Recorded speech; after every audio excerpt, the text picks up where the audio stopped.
He was the boldest criminal in the world. Facing the police arrest, he remained completely unflustered. On the contrary, he stripped off his clothes because he knew this would prevent him from being harmed. The police had no idea that this was only the first step of his plan. Next, he was going to challenge the entire judicial system. 5 years ago, Jack had a happy and perfect family.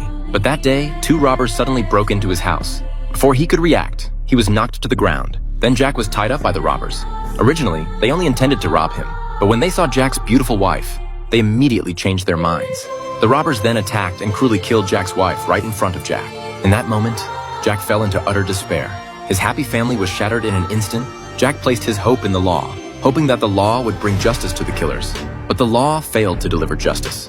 The robbers were sentenced to only 3 years in prison because the judicial system was filled with corrupt officials at the time.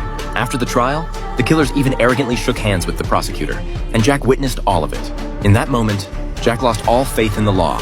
He decided to punish the criminals in his own way. 3 years passed, and Jack finally captured the murderer who killed his wife. He tied the murderer to an operating table, injected him with adrenaline, because he didn't want the killer to die too quickly. Once everything was prepared, Jack turned on the camera and began recording the entire dismemberment process.